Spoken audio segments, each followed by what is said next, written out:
อายเห็นเป็นหัวหน้าอยู่บ้านคนเบิ่งคือคนอุ้มน้องแม่ไม่ฝากเด็กคืออยากมีคนมาอุ้มแม่อาย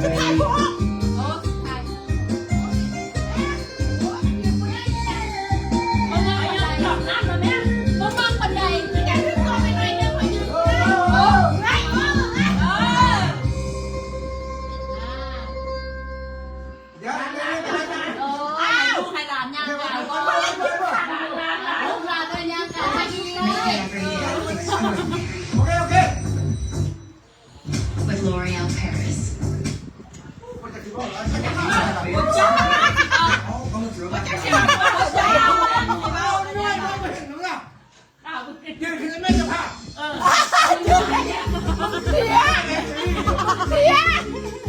เห็นแล้วปะ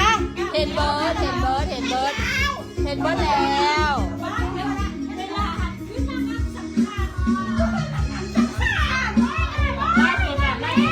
ไล่โซดผัวก็เห็นลูกก็เห็นผัวเห็นลูกเห็นเบิร์ดละแถวนี่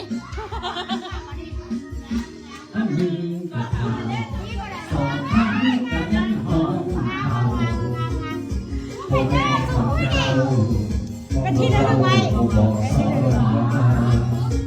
ตามจ้อยห้องดีห้องเยี่ยห้องป่ามันตกใจว่าถ้าใครสร้างใหญ่ลาสาวโยห้องดอกโยแม่อย่าเฝ้าให้คือผู้เฒ่าใจน้อยต้องฟังเราคือเป็นเฮาพักกันคืนหอยพยายามจะเบาจะคอยเลือดแต่น้อยเดินโผล่โต้มเลยปลาลาแกงงปลาลาแก้วน้องปลาอย่ามาห้องตู้ห้องตาห้องเฮียห้องปากก็ดีเด็กนะห้องเฮียห้องปากก็ดีเด็กนะห้องอาเย็นคนเขามองคอยคงไม่ขาดว่านะเหมือนกับคนลูกคนหลานแม่มาคนละแค่อ้วนแม่มาคนละแค่อ้วน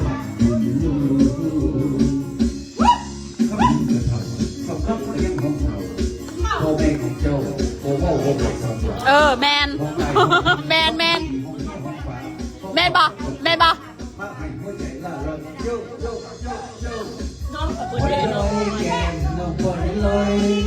ไปเลยจำลา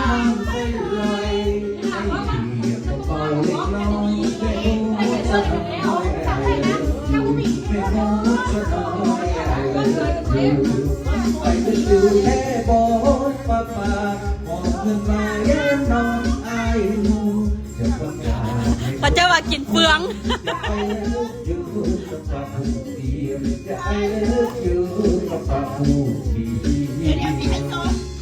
เฟืองหยาบ What you eating ไม่ยังนี่เจ้ากินยังเขาเจ้าถามเอ็นเรือง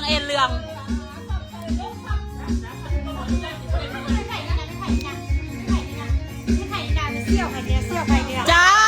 กันยังว่าเ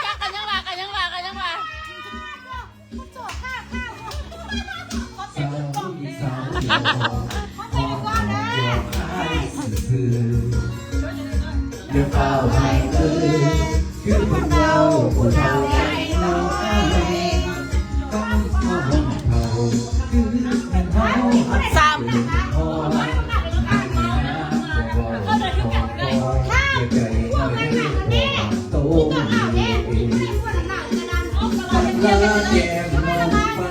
ออกมาแล้วปะ9 โมงโอ้9 โมงป้าเราคือสิเบิ่งโมงอยู่เนาะ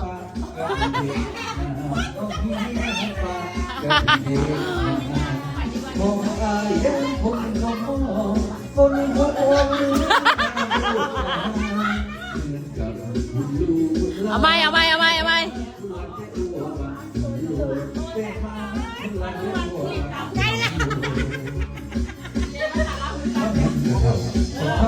มาไม่ได้หนีเขาแก่โอ้โหเขาไปให้มีข้อดีของเมียของขวาของเขามาจับเอง ก็จะว่าอย่าแกล้งหลายโพดมาสั่นอย่าแกล้งหลายโพดมาสั่นเอ้าปล่อยเลยแกไปปล่อยเลย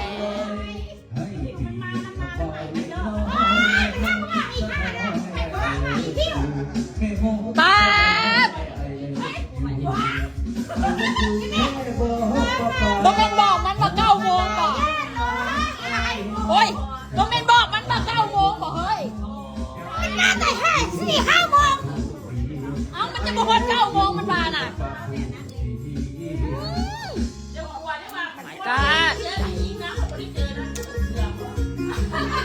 สงสัยอยู่ว่า9 โมงดิ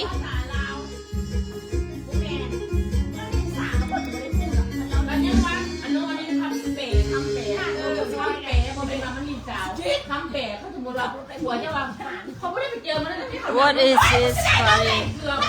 อันน่ะงานอย่างนี้นะเขาจะถามมางานอย่างนี้นะโอ้เบิร์ดเดย์โอ้อันน่ะเบิร์ดเดย์เซียวเบิร์ดเดย์เซียวกายมามือ1 2 มือละยังเดือนเบิร์ดเดย์อยู่กับเล่นมาสลองกลับคืน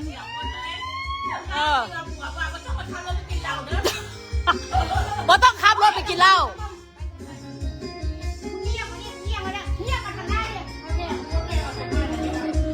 งานเบิร์ดเดย์อันนะยอดหลัง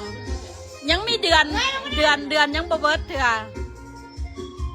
น้ำเป็นดึงดูดมันสาวใส่กันนี้เจ้าสุดสวยสวยมาโอ้ป่านนั่นพุ่นบ่าหัวบอกว่าอย่าห้ามขี่รถไปกินเหล้าเด้อ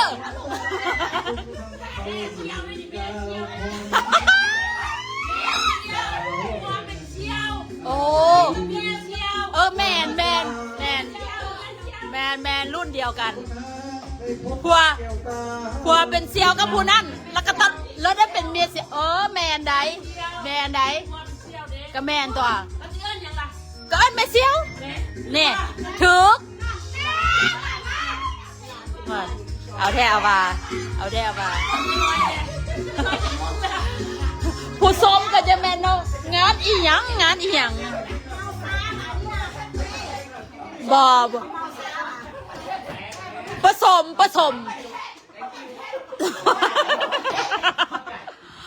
บ่มันย่องมันงามแล้วมันดีใจมันก็เลยเนี่ย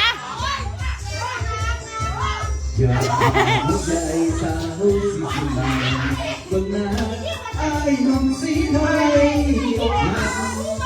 ย้อนหักสาวสีสมัยอยู่ใส่ไทยสีไข่มีบ่พอดแล้ววะ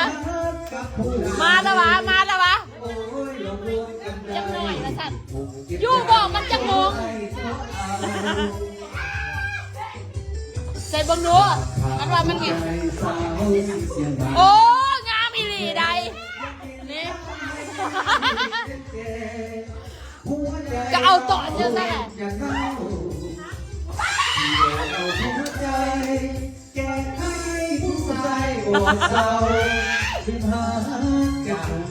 มันสะอินสะอ่อนมันเกินไป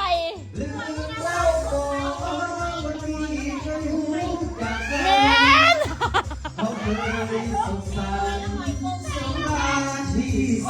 หาข้อมูลโกงเด็กน้อยกับพวกใหม่หมูปอยเด็กน้อยนี่หมูปอยsorry นะยูไก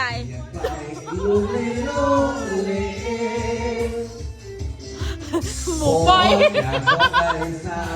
หาก็หมูปอย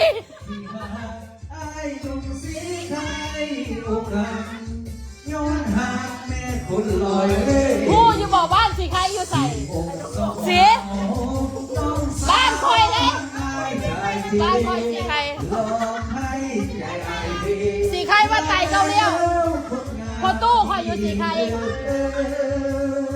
ไม่ตู้คอยอยู่เกาเลี้ยวคอยเป็นลานซอด ลานซอดแย่มวนไหนสีไข่ว่าไต่เกาเลี้ยวแย่มวนเอาผัวเจ้าว่าอย่าขี่รถไปกินเหล้าเด้ย่างไปกินเหล้า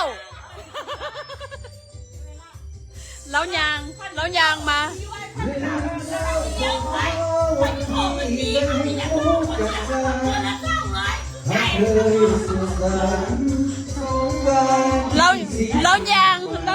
กินเหล้า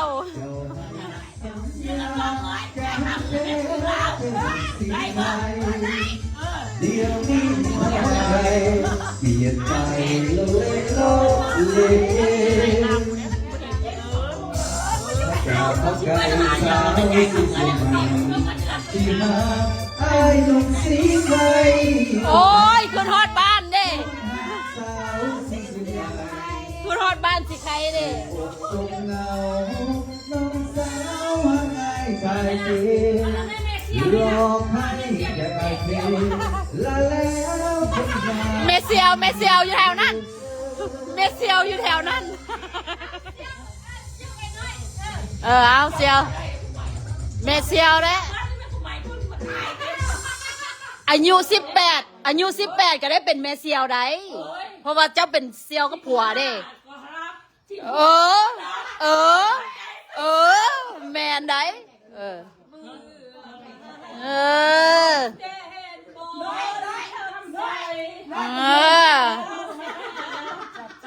ผู้เฒ่าบ้านเด็กน้อยชั่วพี่เด็กน้อยมาผู้เฒ่าชั่วพี่หลานเมืองนะนี่น้อยเผา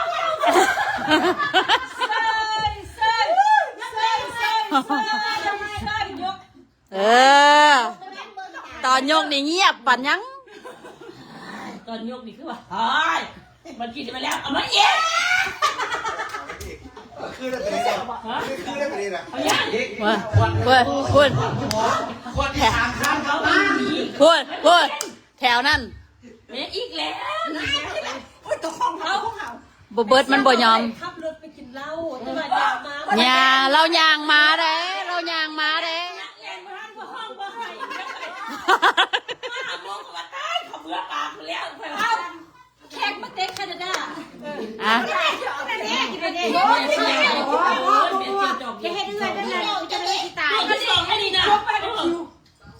อ้าวตายก็ตายอยู่เรือนตัวเอง มีเหล้ามา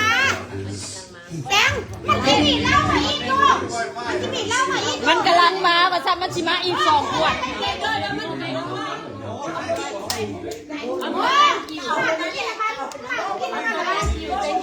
เฮ้ยเซียวน้องเฮาสิได้กินบ่นี่2 อันนี้เฮาตั้งใจสิเอามากินเด้เฮาสิได้กินบ่อันนี้นะฮะอันแรกพื้นนี่เฮาสิได้กินบ่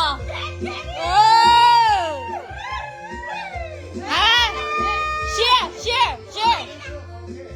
ของมันนี่นะอยู่ใส่จอกมึง ดิ้งถึงแก้วดิ้งแล้วอุดมสมบูรณ์ โอ้ย สาวหากำลังวัยรุ่นสาวหากำลังวัยรุ่น ทอดแทนเก่าเลย กูงามสวย